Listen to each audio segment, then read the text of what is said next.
untuk menghasilkan ikan, kita mengorbankan ikan. Jadi bukannya kita nanti akan produksinya akan tambah besar, tetapi akan tambah kecil karena SDM-nya kan tinggi. Iya, betul. Jadi nantinya kalau yang terbaru ini teknologi yang dikembangkan itu ada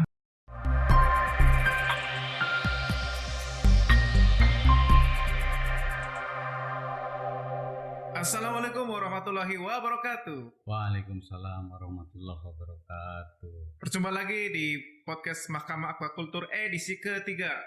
Edisi pertama dengan Pak Poyun, edisi kedua bersama Pak Wahyu, edisi ketiga ketemu lagi dengan Pak Poyun. Kenapa ketemu lagi dengan? Masih ada sangkutan, Pak. Nah, Bapak ini kemarin nanggung menjelaskan yang terakhir itu, yang panca usaha perikanan.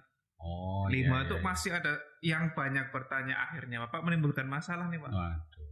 Banyak yang bertanya soalnya Oh gitu. tentang teknologi. Nah, Tapi saya lihat yang kedua itu kemarin ada tehnya ini kok kosong ini. nah ini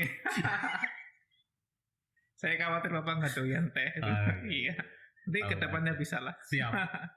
Jadi kan kalau kita bicara infrastruktur, bicara permodalan itu kan makro ya, skala makro. Kalau bicara teknologi kita akan lebih, misalnya kita ngerjain sendiri aja mungkin bisa. Kalau infrastruktur ya betulin jalan kan seumpama gitu kan, butuh biaya yang besar. Tapi saya belum menyapa Sobat Potia ini, langsung ngegas aja ini. Salam langsung ngegas. Ketemu lagi bersama Sobat Potia, ketemu bersama kami lagi di Mahkamah Aquaculture Podcast ya, dengan tema-tema seputar perikanan, seputar aquaculture. Sobat Potia. Iya, Sobat Potia ya. Potia itu apa sih, Pak? Potia itu, waduh. Ini ngetes itu namanya nih. Dites sama kepala balai ini. Dikira saya tahu apa, Pak? Iya, itu memang ada filsafatnya Potia biar tahu ini. Rekan-rekan Potia TV ya. Kenapa kita pakai lambang Potia? Itu ada filosofinya. Potia ada 5 huruf ya. Potia. Oke. B itu apa? Bersih. Betul. O objektif. Betul. T tertib. I bentar.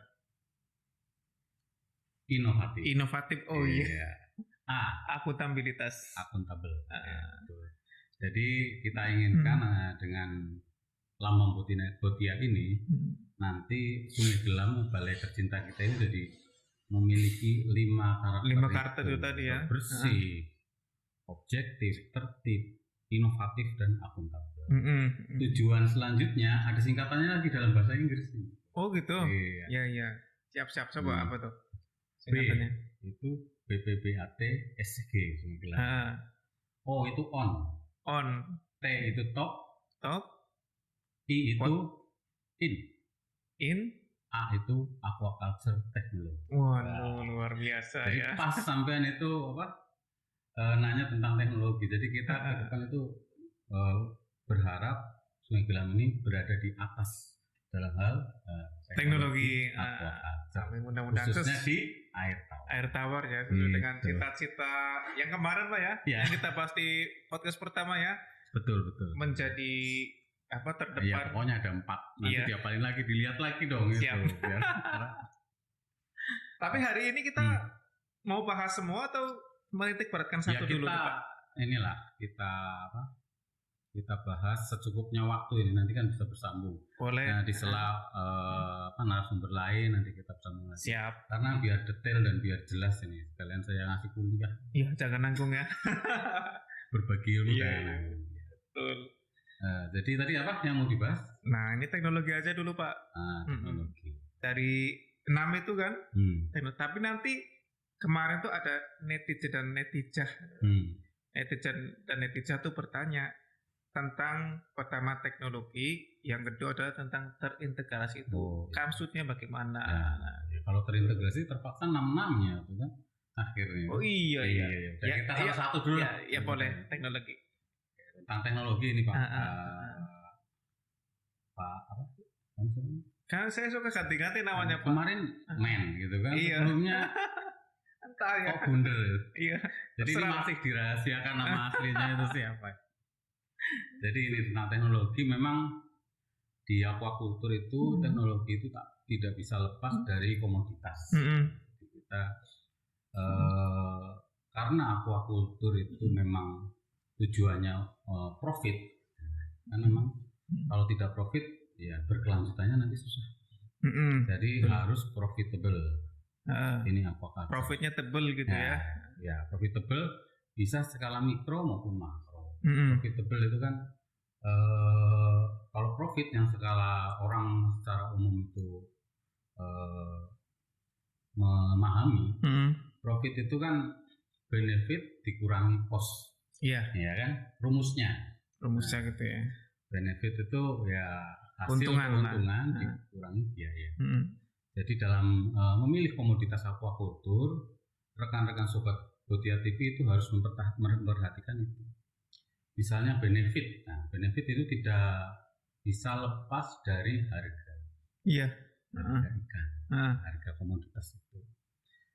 Jadi pilihan harga komoditas ini sangat tergantung oleh pasar. Permintaan pasar ya. Memang tidak bisa dilepaskan itu yang namanya pangsa. Berarti harus kembali ke pasar itu. Berarti 5 itu ya sebenarnya hubungan gitu ya.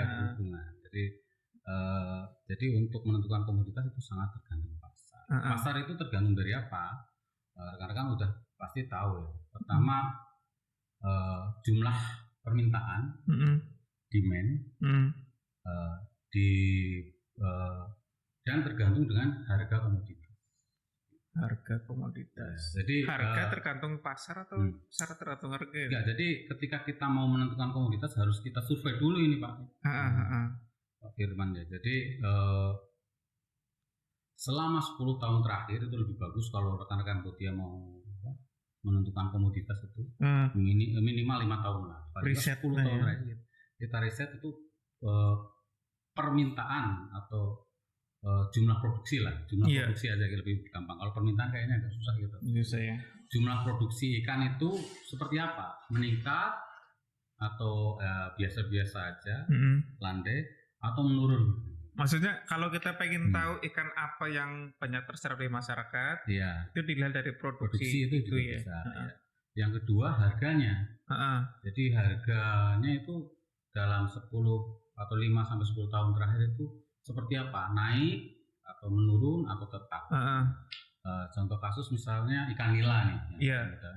Misalnya kalau kita ingin survei ikan nila, tentunya kita survei di tempat-tempat yang memang produsen ikan nila. Produsen ikan nila kalau di Indonesia kan, kalau di Sumatera aja ini kan sudah kelihatan lah. Yang pertama mungkin kalau di Jambi ya di Sungai Batanghari gitu. Iya, di sungai. Nah, itu banyak Pak Sungai Batanghari itu. Iya, isinya ikan semua. Nanti bisa dipanggil itu. Nanti pembudidayanya. Ikannya. Pembudidaya. Ini bisa dipanggil beberapa pembudidaya yang besar, nanti bisa diajak podcast kita. Boleh. Ya. Pembudidaya ikan di keramba sungai ikan nila. Iya. Terus kalau itu disurvei produksinya gimana, harganya berapa. Terus di Musirawas ada itu. Di sungai juga atau di Sumatera Selatan. Sumatera Selatan ya. Itu di air deras sama di kolam biasa. Kolam tanah biasa ya. Konvensional ya. Itu juga produksinya luar biasa. Kalau di Lampung itu mungkin ada di waduk Danau Rano itu. Iya, itu perbatasan Lampung sama Sumsel kalau nggak salah. Lumayan besar juga di situ. Di Bengkulu ada Bengkulu Utara, di Arga Makmur atau di selatannya di mana ya? Sudah nanya Pak. Di mana? Aku malah nanya. Jelas itu. Itu daerahnya namanya mana? Bukan nanya lagi loh. Itu ada BBI terkenal itu BBI segini. Di mana tuh ya? Aku nanya juga sih. Iya. Ya, itu kalau nila ya. Kalau di Sumatera Barat kita tahu ada sekitar Danau Maninjau. Kalau di Sumatera Utara itu ada di sekitar Danau Toba. Nah, itu ada perusahaan itu Pak. Ada perusahaan nila juga ya. Ada perusahaan nila. Itu namanya Aquafarm. Dan beberapa perusahaan. Dan punya pengolahan juga situ. Punya itu terintegrasi juga udah. Bahkan itu udah ekspor ya. Di Danau Toba udah kualitas ekspor dan premium memang ikan-ikan yang besar. Jadi kita survei misalnya di beberapa daerah itu harganya itu stabil, gitu kan. Sedangkan permintaan terus naik, produksi naik, berarti kita masih berpotensi untuk berusaha di komoditas itu. Dari situ. Iya, harga stabil aja masih berpotensi, apalagi harganya naik. Itu sangat potensial. Berarti permintaan untuk ikan nila itu masih menjanjikan. Nah, ini kita mengakses datanya macam mana nih, Pak? Kita tahu trennya begini. Kalau kita akses data ini kan kalau di KKP sendiri ada sistem satu data. Oh, ada. KKP menyediakan itu ya. Itu. Ya. Bisa juga nanti ke daerah-daerah tersebut langsung kabupatennya yang menjadi sentra ataupun provinsi secara umum. Nanti kan ada itu spot-spotnya, misalnya harga di situ berapa, terus produksi berapa. Lebih bagus lagi survei langsung. Atau kali menghubungi nanya-nanya dinas terkait. Kalau lebih detail lagi mungkin ke statistik. Bukan. Kalau pengen data yang lumayan valid langsung di lapangan itu biasanya ke technical service-nya pakan atau penyuluh. Iya, karena mereka ini tentang harga mereka update terus saat kan. Itu bisa survei di situ. Jadi memang dari pemilihan komoditas itu dalam teknologi harus dipertimbangkan sampai ke situ. Supaya kita ke belakangnya tidak terkendala masalah pasar. Iya. Itu kalau yang bersifat lokal ya, contoh ya. Nanti di Jawa Barat atau sini, di Sumatera Utara sendiri, tergantung daerahnya mau bersaing di mana itu. Iya. Terus kalau di internasional itu biasanya seperti harga udang, contohnya harga lobster, terus harga crab atau kepiting itu kita juga harus menyesuaikan informasinya dari produksi 5-10 tahun terakhir yang ada di internasional.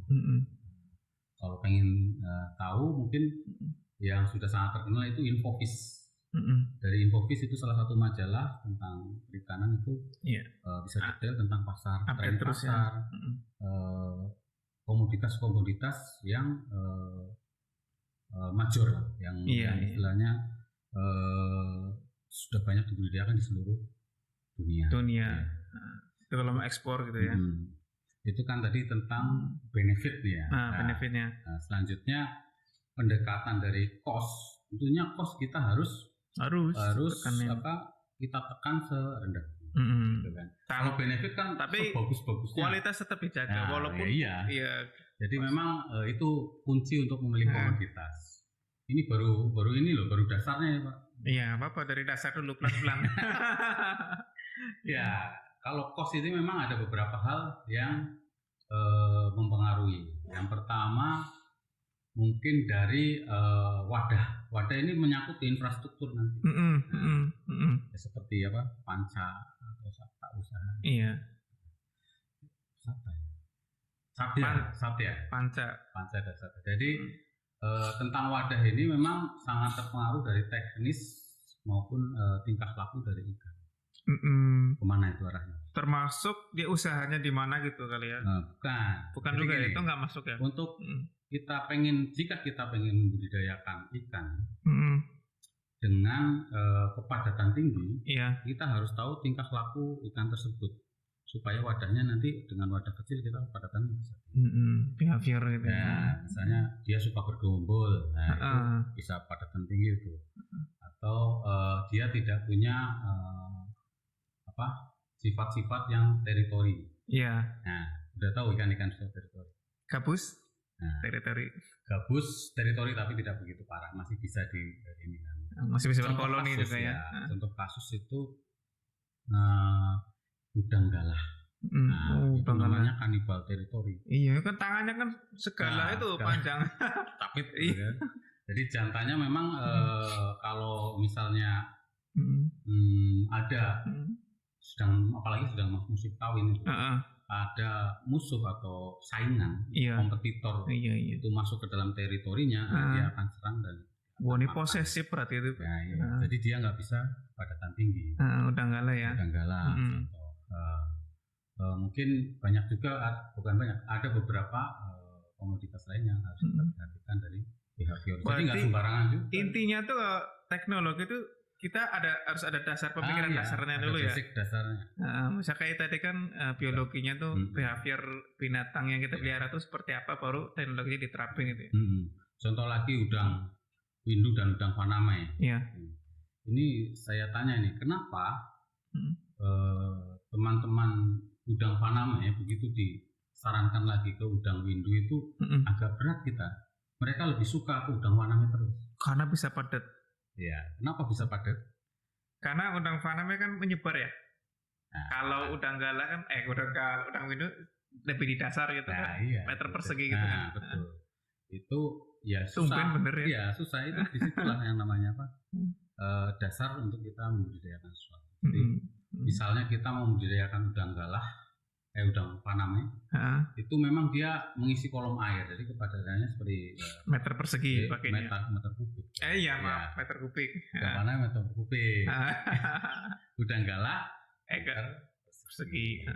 Jadi secara volume dan produktivitasnya juga berbeda. Ya agak susah memang nyuruh orang untuk miskin kan. Iya. Bagaimana? Tapi ada tuh, ada namanya desa suka miskin. Miskin kok suka gitu ya.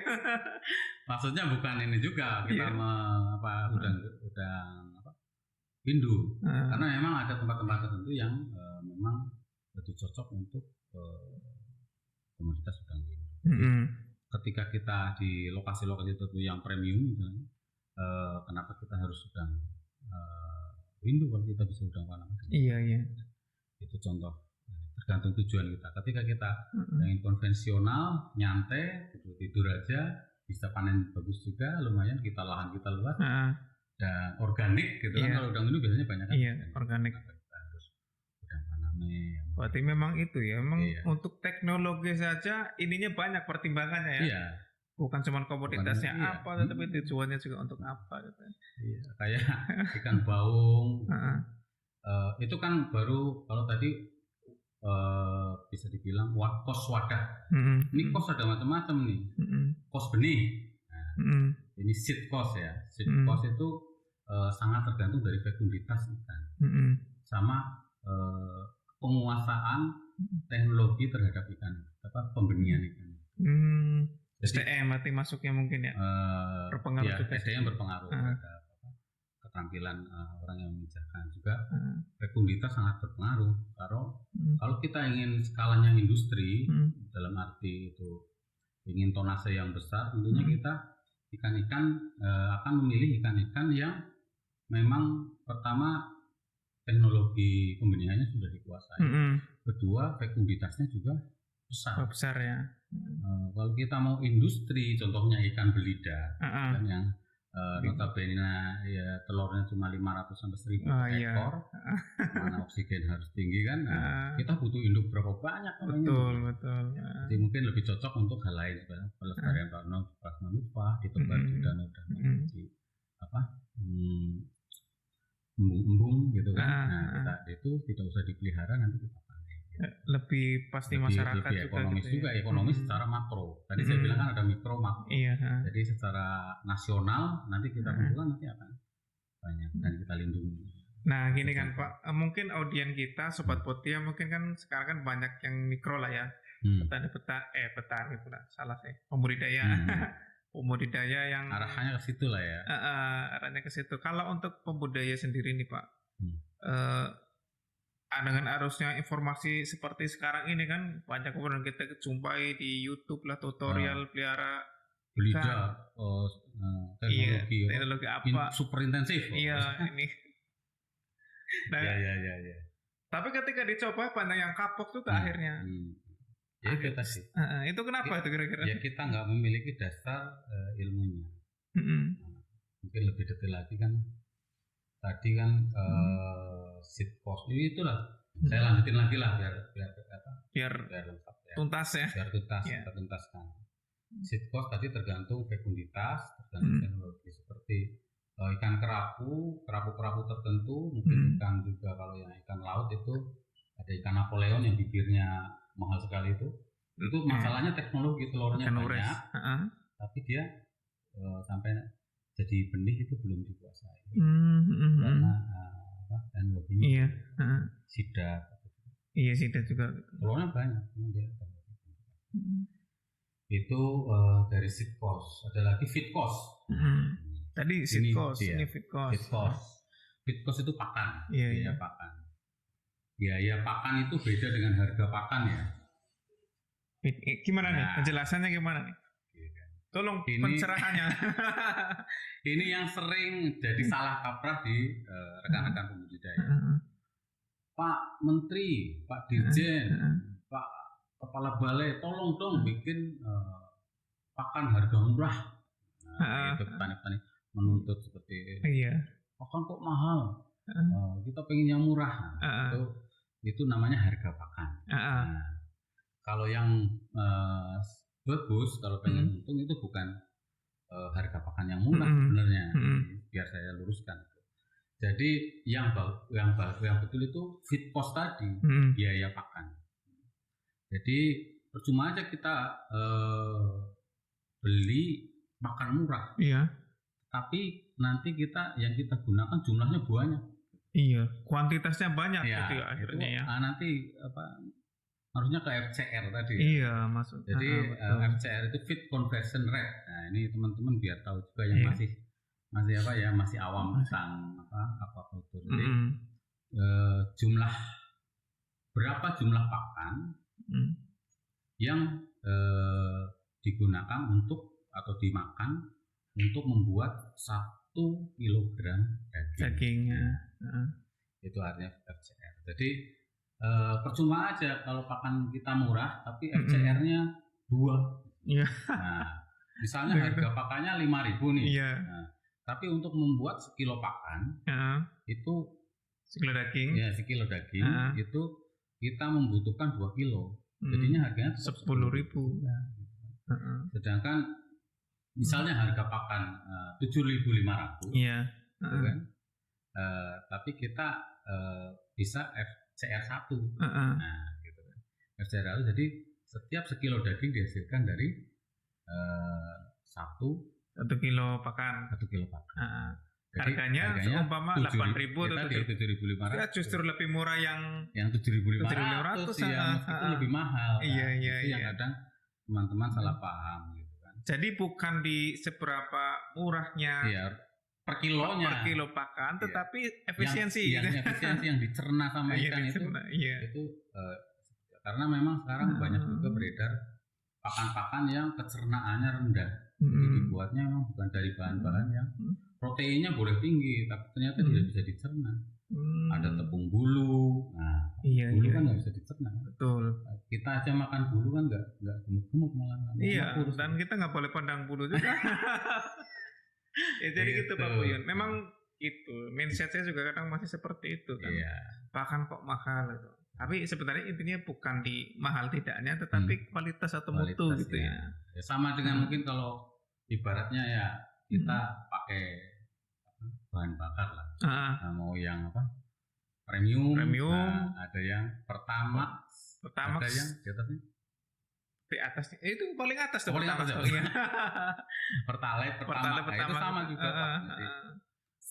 Yang sekarang menjadi bahasan di ahli-ahli pakan, bahkan pakan-pakan yang dengan kualitas rendah, harga murah, itu malah karena banyak yang tidak terkena, maka nanti akan mencemari. Nah, itu pencemarannya tinggi. Gitu. Tidak ramah terhadap lingkungan, Pak. Jadi rekan-rekan perlu mengerti juga bahwasanya ke depan itu arahnya pakan yang ramah lingkungan itu pakan dengan kecemarahan tinggi. Dan penelitian-penelitian nanti arah ke spesifik. Jadi penelitian pakan itu arahnya nanti ke spesifik komoditas gitu kan, pakan patin sendiri, pakan ilas sendiri, patin sendiri. Kalau di Bali ini Pak, yang udah mau ke arah situ ya. Nah, nanti juga ke arah mungkin jenis lingkungannya. Pakan di suhu dingin mungkin akan berbeda. Gitu ya. Pakan di suhu panas dan kualitas air seperti apa? Iya. Hanya lebih ke spesifik itu. Nanti arah-arahnya seperti itu. Dan kalau tentang hubungan komoditas dekat dengan pakan, tentunya ikan-ikan yang bersifat herbivora itu biasanya pakannya relatif lebih murah. Karena bahannya kali ya? Karena memang kebutuhan atau pencernaan terhadap proteinnya juga tidak setinggi ikan-ikan yang karnivora. Karnivora gitu ya. Seperti pakan gurame apalagi kadang bisa dikasih makan. Tapi kalau kayak karnivora gini kan Pak, misal kan sekarang tuh kayak maggot itu kan, udah mulai banyak kita produksi maggot sendiri, itu bisa nggak jadi substitusi pengganti bagi pakan pabrikan itu? Ya itu kan memang alternatif bahan baku itu sedang kita cari-cari ya. Ya kita sangat tergantung dengan tepung ikan. Jadi isu di dunia juga bahwasanya ikan makan ikan gitu kan. Iya. CR-nya tinggi gitu kan. Untuk menghasilkan ikan kita mengorbankan ikan. Jadi bukannya kita nanti akan produksinya akan tambah besar, tetapi akan tambah kecil karena FCR-nya kan tinggi. Gitu. Iya, betul. Jadi itu kita sekarang berlomba-lomba untuk mencari alternatif nanti non ikan itu. Baku tepung ikan. Salah satunya ada maggot, yang kita kembangkan di sini indigo vera dan lain-lain. Tepung-tepung yang lain, tepung biji karet itu ada. Iya. Oh, tepung biji karet ya? Itu ada di IPB kemarin ada seorang profesor itu yang memang meneliti tentang itu. Pak Agus Suprayudi namanya. Ya mudah-mudahan cepat segera ketemu lah. Kan. Emang pakan itu tadi ini Pak, tadi momok Pak. Jadi momok yang biaya kos terbesar juga di situ gitu kan. Harga ikan tetap, harga pakan naik terus. Nah itu gitu. Salamahnya di situ. Itu selalu menjadi keluhan budidaya. Mungkin di pertanian kan gitu juga, pupuk. Nanti pasti ada yang nanya. Jadi realnya seperti apa? Nah, nanti kita juga ada ahli pakan. Nanti saya sebutin satu-satu. Iya. Didudukan di sini gitu ya. Duduk di sini. Diobrolin. Iya, itu tentang feed cost. Yang terakhir ini yang lagi tren lagi selain feed cost itu ada energi cost.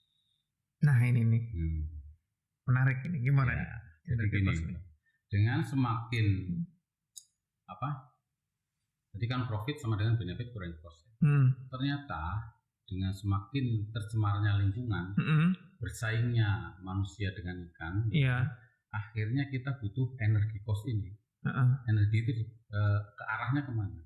Ke sumber daya, aerasi arahnya kemana? Listrik. Iya betul. Jadi biaya listrik sekarang semakin membengkak dengan adanya berbagai sistem. Kita ingin air supaya bagus, otomatis butuh aerasi yang bagus. Iya, khusus ikan-ikan memang yang sangat tergantung dengan oksigen. Iya memang. Jadi kalau memilih komoditas pengen kepadatan tinggi dan biayanya murah, otomatis komoditas yang memang memiliki alat bantu pernafasan. Iya. Gitu. Contohnya ada gurame, lele, patin juga gabus, ketok, tambakan. Jadi itu ikan-ikan masa depan yang tidak membutuhkan banyak energi. Itu salah satu contohnya. Jadi memang tadi udah saya rinci ya dari profit sama dengan benefit untuk dimaksimalkan cari yang benefitnya paling tinggi dan costnya yang sama tadi permintaan pasar juga tadi kan itu dari benefit itu harga itu memang teknologi kita arahkan untuk ke sana. Oleh sebab itu akhirnya kemanakah arah teknologi ke depan di BPPAT Sungai Gelam Jambi? Kita tunggu. Nah di sini langsung ya. Kirain langsung tutup terus nunggu podcast berikutnya. Di sini. Iya nih kemana nih?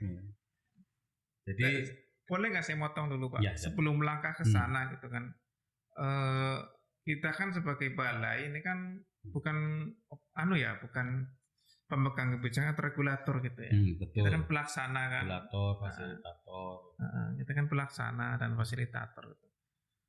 Kalau jadi mahkamah aquaculture. Ini gimana kita kita kan tentu membutuhkan dalam memajukan, misal pertanian di Jepang kan kenapa maju karena ada kerjasama antar pemerintah, terutama balai-balainya gitu istilahnya kan, swasta kemudian perguruan tinggi gitu kan. Tripartit.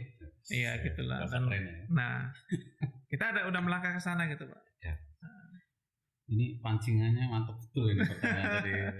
Jadi gini Pak Firman, memang mungkin masih agak lanjut dari yang tadi gitu. Jadi untuk kegiatan yang berbau-bau teknologi, bau ini, Iya. agak bau ini. Jadi bukan baunya menyengat gitu. Jadi teknologi aquaculture yang kita di sini namanya prekayasaan, memang kita sudah mulai melakukan kerjasama dengan beberapa instansi. Iya. Nah, apalagi dengan adanya tuntutan seperti kegiatan percontohan. Itu salah apa dituntut seperti itu? Kemarin sih tuntutan karena ya kita belum ini mungkin jadi dituntut belum sesuai dengan permintaan. Jadi dituntut ya. Iya, jadi ke depan mudah-mudahan nggak ada tuntutan lagi kalau udah dipenuhi kan. Jadi dengan adanya program-program pemerintah yang bersifat percontohan di masyarakat, terus kita harus memang mendengar keluhan-keluhan dan meneliti sesuai dengan apa yang terjadi permasalahan di masyarakat, serta harus melibatkan juga pihak-pihak akademisi. Kita akan bergerak ini dalam bidang teknologi ke depan. Memang harus ada kerjasama tripartit yang swasta, universitas atau akademisi dan dari pemerintah. Pemerintah antar pemerintah pun kita harus bersama ya. Tidak ada pengulangan lagi. Betul. Penelitian di sini neliti, di sana neliti. Nah iya kan cost-nya banyak. Nah itu. Effortnya juga. Jadi kalau yang kita lakukan itu mungkin dalam jangka waktu dekat ini kita memang akan mengundang akademisi, akademisi. Silakan mau dosennya langsung atau mahasiswinya atau siswinya untuk ikut meneliti apa yang sedang memang jadi hal-hal permasalahan terkini yang ada di budidaya ikan di tempat. Nah kalau sudah jadi misal ketemu solusinya dan ketemu hasilnya itu bagaimana masyarakat bisa mengakses pengetahuan itu? Nah, jadi mengaksesnya ada banyak cara. Atau balai punya solusi, punya jurus gitu. Ini sekalian kita infokan ini ya. Jadi dalam jangka waktu dekat ini kita akan mengadakan webinar rekayasaan. BPBAT Sungai Gelam. Mantap. Silakan nanti ikut. Dan kita dalam jangka waktu dekat atau mungkin sudah ya, kita menyurati universitas-universitas yang sebagian sudah ya terbiasa magang atau meneliti di sini, Pak. Kita suratin untuk ikut webinar atau judul-judul apa sih yang ada di sini gitu ya, teknologi-teknologi yang sedang kita kembangkan. Itu ngundang ya, berarti webinar itu selain ngundang narasumber, juga kita mengundang untuk ikut tamu dari luar, tamu peserta dari luar. Nanti untuk kalau pengen tahu lebih dalam dan ingin berkolaborasi, collaborate with us to research about freshwater aquaculture. Gitu. Silakan sini gitu ya. Yes, I know. Understand. Iya, jadi itu sudah kita susun. Cuman beberapa waktu kemarin memang ada sedikit ya karena kesibukan kita lah. Depan mungkin akan segera kita laksanakan webinar itu. Jadi supaya rekan-rekan juga tahu ada beberapa bidang ini. Kalian saya sebentar Pak, sebelum dijelaskan bidangnya apa. Itu kan tadi ada tamu undangan tuh. Misal saya bukan termasuk yang diundang, iya, tapi kepengen tahu, pengen ngerti ada linknya atau gimana tuh? Bisa nggak tuh? Tinggal cek di gitu. Botia TV. Humas. Aktivitas Humas BPBAT Sungai Gelam. Nanti ada Facebook, Twitter, Botia TV, pasti lah ya. Iya. Terus juga ada Instagram, nanti akan diumumkan kapan webinarnya itu, pasnya itu, tepatnya akan dilaksanakan. Dan mungkin akan di YouTube kali ya? Di YouTube kan, ya nanti bisa streaming ya, di YouTube, supaya tidak terbatas yang nonton. Betul. Setiap saat juga bisa dilihat. Jadi di Botia TV lah. Ya, jadi karena undangan itu yang pas live-nya aja nanti bagi rekan-rekan atau sobat Botia yang pengen ngerti itu kan bisa nanti dilihat, diunduh di Botia TV gitu. YouTube-nya. Iya. Lanjutin Pak yang tadi Pak, nanggung bayang apa tuh tadi tuh? Bidang-bidang. Rencananya bidang-bidangnya. Jadi rekayasaan kita memang sekarang itu kita fokuskan ada beberapa bidang Iya. ilmu. Oh, jadi bukan misal perkayasaan ikan nila, lele. Nah, bukan terus- lagi. Bukan itu ya. Kalau bukan. itu udah kegiatan produktivitas, produksi yang rutinitas memang kita lakukan. Heeh, Jadi tergantung bidang keahlian. heeh. Jadi ada kita kelompokkan menjadi 4 bidang. 4 bidang besar ya. Heeh. 4 bidang. Yang pertama itu yang sudah kita kenal bersama bidang pengembangbiakan dan genetika untuk ikan air tawar. Pengembangbiakan dan genetika untuk ikan air tawar ini berarti micah-micahin itu atau gimana tuh? Jadi salah satunya benar itu. Salah satunya. Karena bagaimana Salah teknologi satu tapi untuk benar, pemijahan ikan. Semua ikan yang terkini itu teknologinya sampai di mana? Udah tahu belum Pak Firman kalau sekarang ikan patin disuntik hanya sekali aja cukup? Waduh, baru tahu. Nah, nanti bisa itu. Jadi disinilah teknologinya. Sudah tahu belum Pak Firman bahwasanya kita juga bisa meningkatkan kualitas induk kita sejalan dengan kegiatan produksi. Waduh, baru tahu. Nah, Jawabannya nanti kita jadi terus ya, nanti. Waduh. Ya. Jadi kan memang di situ akan dibahas baik dari segi pemuliaan ikan, genetika ikan, program seleksi dan kegiatan lain juga kegiatan yang bersifat pengembangbiakan. Dengan arahnya itu ke reproduksi ya, reproduksi maupun manipulasi hormonal. Nah, itu ada ahlinya itu. Mungkin teman-teman udah tahu di situ yang sekarang menjadi penanggung jawab itu ada Pak Mubinun, Bu Evi Rahayuni, terus ada Pak Irwan, Pak Catur, senior semua ya. Kenal nggak itu? Oh, lo Pak Catur nih. Ada Pak Catur itu Sekali-kali kita undang ke sini, kita hujat bareng-bareng. Ada Pak Catur Setiawibowo dan ada Pak Yudhistira itu sekarang jadi penanggung jawab ikan-ikan lokal, nanti bisa nanya detail di situ. Sekalian nanti harus diundang. Ya harus. Ahli-ahli terus kita. Sekarang sampai di mana nih yang terkini nih? Biar up to date. Jadi nggak usah saya ini kan semua pertanyaan aja biar menarik nanti. Kan. Yang kedua. Nanti nggak usah dijelasin nih yang tadi. Yang usah detail lah. Cukup biar penasaran kan. Apakah teman-teman udah tahu bahwa ikan gabus itu sudah bisa makan pelet dan jinak? Nah, itu kan nanti pertanyaan itu Pak Yudi. Mungkin apakah teman-teman itu kok udah bisa dipijain katanya ya? Yang di Rio itu biasanya nangkap dari alam kapie tanpa duri dan bulu. Kapie tanpa duri ada kan ya? Yang ikan bakar kapie tanpa duri itu kan masih tangkapan. Sekarang kita udah bisa. Itu kecilnya bagus untuk ikan hias tuh Pak. Apa ikan namanya? Kapiat itu. Lampam. Iya, lampam untuk ikan hias. Kita udah bisa mijain. Apakah teman-teman tahu kalau ikan sapu-sapu ternyata di bawah Kementerian Perikanan? Iya. Kenapa bukan di bawah Kementerian Kebersihan itu ya? Sapu-sapu padahal ya. Nyapu padahal iya. Itu juga ya. Bisa padahal bisa dikoordinir. Bisa dikerjasamakan itu. Yang apa tuh? Untuk membersihkan sungai gitu. Ikan sapu-sapu tuh. Iya. Masalahnya ikan sapu-sapu kan ini invasif.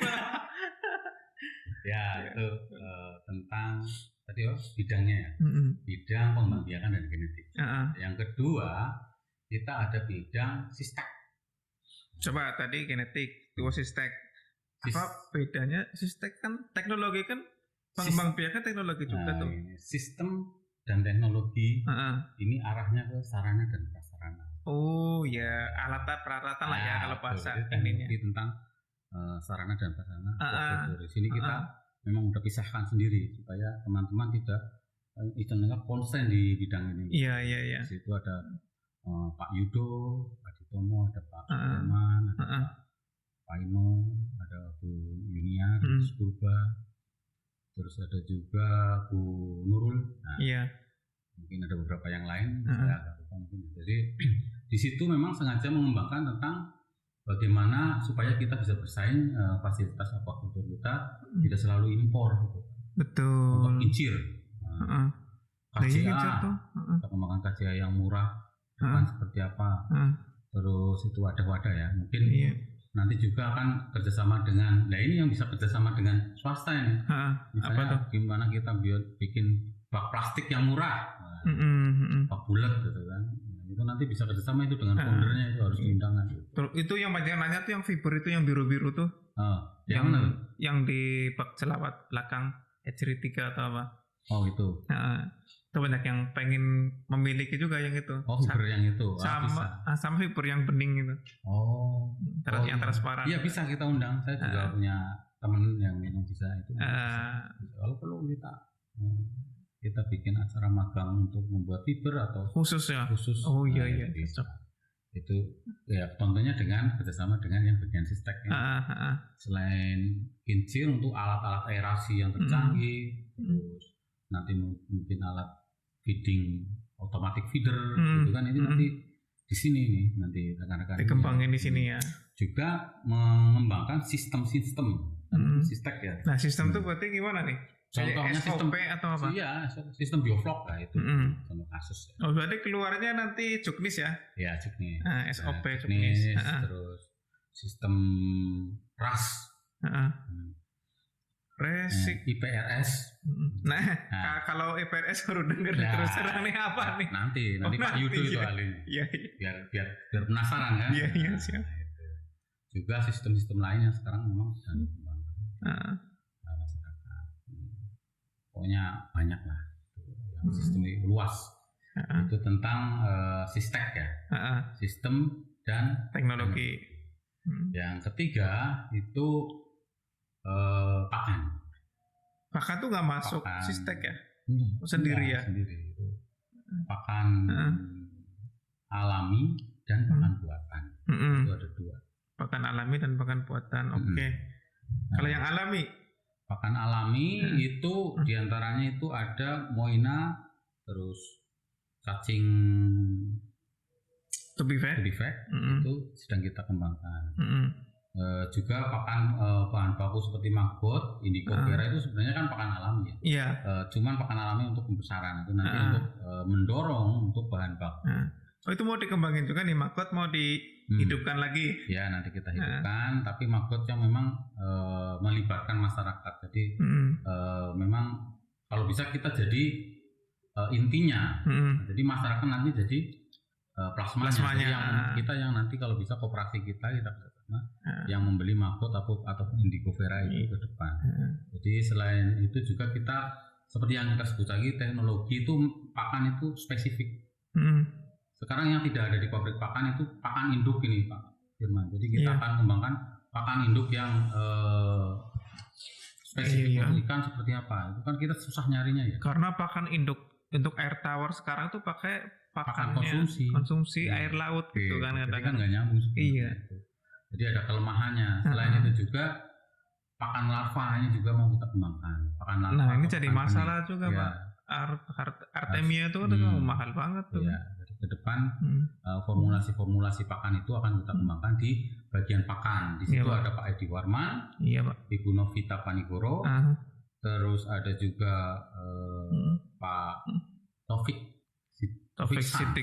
San ya. Orang Jepang buat ini ya. Terus juga ada Pak Ena, ada teman-teman yang lain ya, Pak Suliki. Ini harus dikebut nih Pak. Jadi memang supaya kebutuhan masyarakat tentang pakan ini dapat terpenuhi. Masih ada yang belum kesebut nih. Satu lagi tuh. 4 ya tadi ya. Iya harusnya 4. Bidang kerekayasaan itu memang ada 4. Yang terakhir itu kesehatan ikan. Nah kesehatan ikan dan lingkungan. Itu ya. Ikan aja kita pedulikan kesehatannya. Iya. Apalagi kamu. Oh, mulai gombal keluar aduh. Jangan Pak, jangan dikeluar itu. Iya. Jangan ketahuan gitu tentang gombal kita. Kamu maksudnya. Kita. Iya, jadi kesehatan ikan ini mungkin disinilah yang disebut dokter ikan itu. Dokter ikan ya. Oh, ada juga dokter ikan ya. Dokter ikan. Bukan dokter cinta, nggak cuma dokter hewan aja. Dokter ikan juga dokter ikan juga ada. Itu gimana ininya? Lebih detail lagi gimana? Jadi dokter ikan di sini memang kerekayasaan di sini itu tugasnya untuk membuat teknologi terapan untuk pencegahan maupun pengobatan terhadap penyakit ikan. Gitu.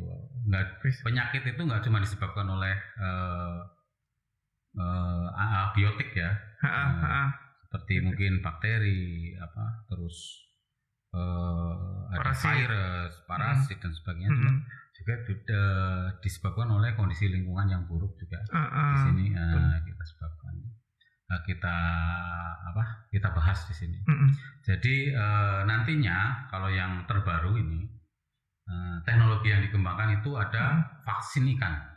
Oh keren ya, bukan cuman ini orang aja ya, corona aja. Saya siap divaksin. Iya. Bukan cuma corona aja. Iya. Jadi ikan juga divaksin.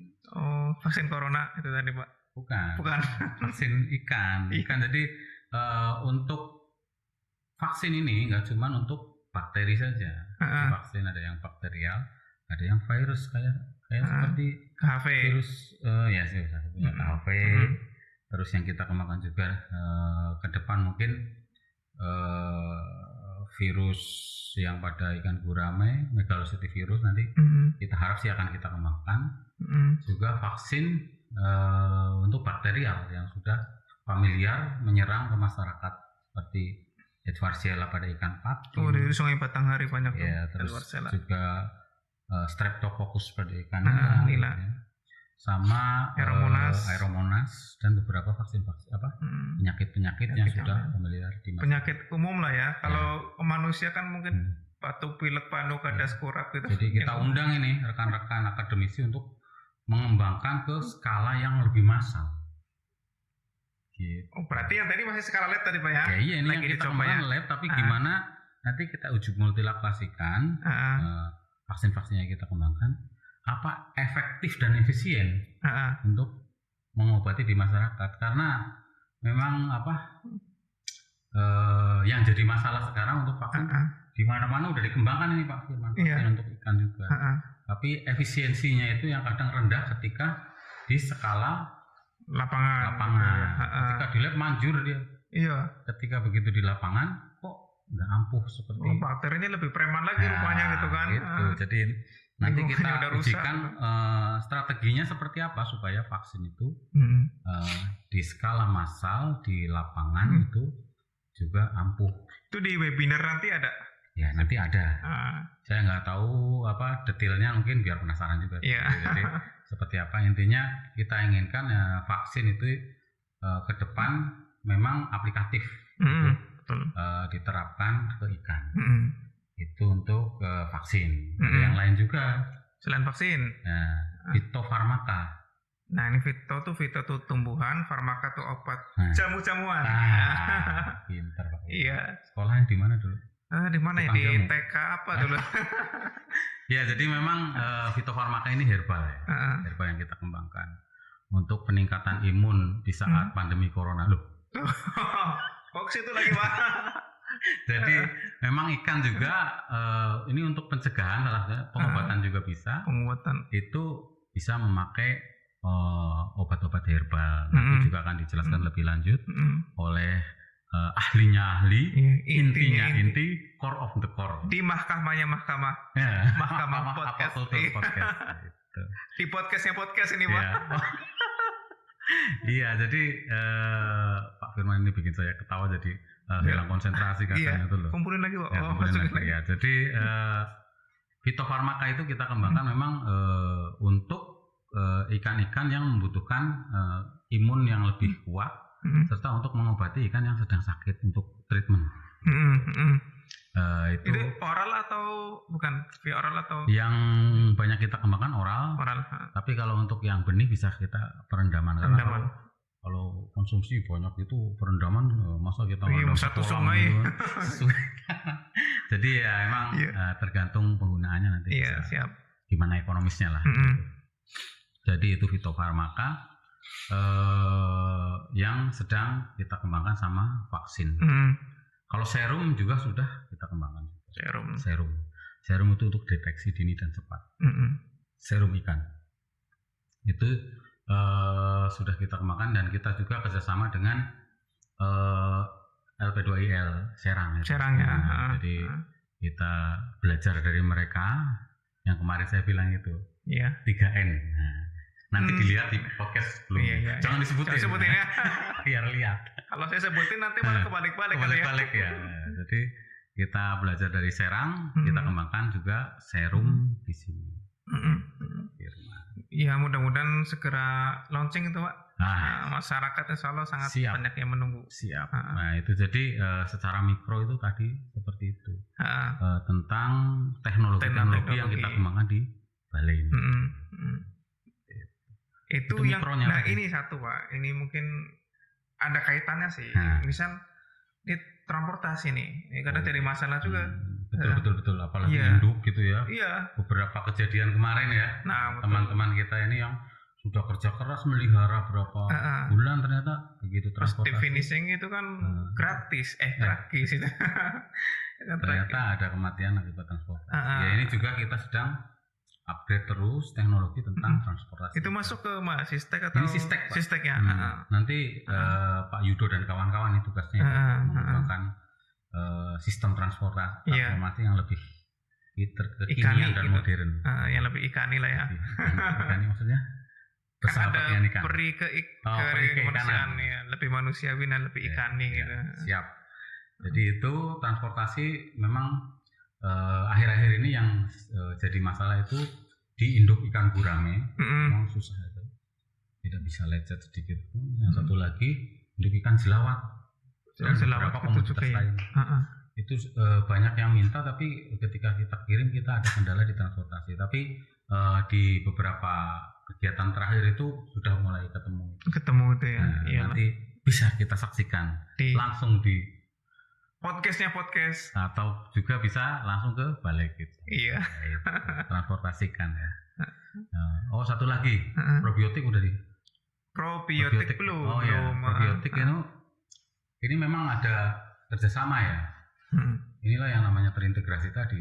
Kalau probiotik sendiri kalau untuk pencernaan dan kesehatan dan lingkungan itu ada juga nyangkut ke pakan. Ini memang probiotik ini bisa kesana kemari ya. Kalau dari sistemnya rumah probiotik kita mau bikin juknisnya juga pada tahun ini.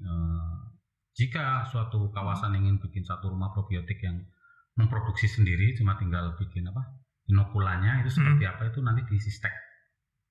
Butuh ruangan seperti apa, wadah seperti apa, aerasi dan sebagainya itu seperti apa, itu di Sistek. Sedangkan kalau untuk meneliti probiotiknya sendiri, kalau yang untuk pencernaan itu di pakan ya, sama di kalau mikrobiologinya di kesehatan. Itu tentang probiotik. Jadi mereka kerjasama. Iya. Karena memang Prekayasa ini ada OFK-nya namanya itu. Organisasi Fungsional Prekayasaan itu ada organisasinya sesuai bidangnya masing-masing. Gitu ya. Ini yang kegiatan teknologi di balai kita ini yang secara mikro. Kalau makro, udah terkait kebijakan itu lain lagi. Itu yang ada hubungannya ditanyain oleh ini juga sebenarnya. Tapi belum bisa saat ini kayaknya. Kemarin ada netizen sama netijah bertanya mengenai terintegrasi. Ya itulah makro. Teknologi secara makro yang memang kita harus berpikirnya juga makro untuk masyarakat secara luas supaya arahnya ke manajemen aquaculture secara makro di suatu kawasan atau kalau sekarang yang lagi tren juga kampung ikan Minapolitan gitu cluster, dulunya Minapolitan. Sekarang Pak Menteri kita launching namanya kampung ikan. Nanti konsepnya bisa kita bahas juga. Kita masukkan di sini. Barangkali juga ada sobat potia yang merasa kampungnya tuh bisa dibuat kampung ikan. Iya, punya potensi. Bisa Pak, saya kampung ini nanti di sini bisa kita datangin juga itu. Kalau potensial bisa kita launching bareng-bareng itu dari kampung ikan. Betul, silakan di komen juga atau nanya juga gimana sih kampung ikan tuh kamsutnya seperti apa. Silakan. Biar tertarik. Jadi kalau yang tentang webinar ini, webinar tentang itu tentang mikro ini. Iya, mikro ini. Nanti mau kita webinar kan ini. Nah ini. Tapi aku nggak diundang. Kalau yang nggak diundang gimana tuh? Atau nggak sempat nonton ketika itu? Emang live-nya? Siapa lo kok diundang? Maksudnya nanya gitu. Iya. Kalau ada netizen nanya. Kok saya nggak diundang sih Pak? Udah subscribe belum? Nah, gitu. Masa Bapak mau nanya emang siapa? Ya namanya Sobat Botia TV, silakan kita bersahabat. Nah, subscribe itu juga bisa ikuti Facebook kita, medsos yang lain. Nanti di situ ada undangannya itu sebenarnya. Juga ada linknya ada. Bisa juga nanti kita YouTube kan ya, seperti kita rencana tadi. Selain mungkin nggak tahu nih mau pakai Zoom mau pakai YouTube, yang mana efisien lah. Intinya kita nggak akan menutup diri supaya masyarakat stakeholder budidaya atau aquaculture budidaya ikan, khususnya air tawar bisa kontribut pada pengembangan teknologi kita. Iya, betul.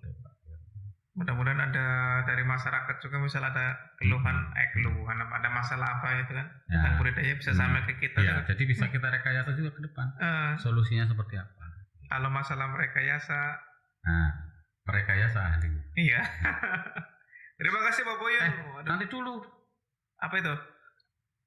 Yang ini belum kita kenalkan loh. Nama-namanya? Iya tadi. Oh gitu. Iya. Apa nggak perlu kita kenalkan? Wah, tapi yang lain udah disebutin Pak Boyon namanya. Jadi yang apa tadi? Yang kesehatan. Ya takutnya nanti ada Sobat Botia pengen nanya kalau mau meneliti ini ke siapa sih? Iya. Itu kan. Jadi kalau di lab kesehatan ikan itu koordinatornya itu ada Pak Dafsildai. Di situ ada Pak Edi Barkat Holidin. Terus ada Pak Nastisna, Bu Eva Rianti ya, juga ada laboran yang lain atau pengawas budidaya, pengawas PHPI ya. PHPI, pengendali hama dan penyakit. Ya itu ada Bu Neva, Bu Sera, itu nanti ada banyak lah bisa. Oh ternyata bagiannya banyak juga ya. Iya. Cari penyakit aja bagiannya banyak. Cari penyakit Bukan ya? Iya, cari kesehatan. Cari kesehatan, oh iya. Kalau dulu kan namanya lab penyakit. Iya, sekarang lab kesehatan ikan. Rumah sakit nanti ganti rumah sehat. Tetap rumah sakit. Oh gitu ya. Baik Pak Boyon. Iya, jadi itu secara umum yang tentang apa mikro. Kalau yang makro yang tadi sudah saya sebut itu memang nanti itu pengelolaan kawasan, pengelolaan klaster, bahkan pengelolaan mungkin perairan umum itu nanti ada memang penjelasan tersendiri. Iya, ada stocking, dan sebagainya bagaimana.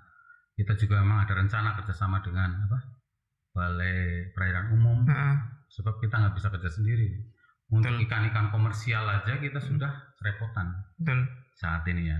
Apalagi nanti untuk pengembangan ikan-ikan lokal yang memang plasmanutuah yang harus kita lindungi dan bagaimana supaya di alamnya itu tetap lestari, juga produktivitasnya bisa tinggi dan tidak mengganggu ekosistem. Iya, gitu, seperti di negara-negara lain nanti kita akan contoh. Iya, kalau Jepang kan katanya udah tahun 1960-an itu mulai itu ya restocking itu ya.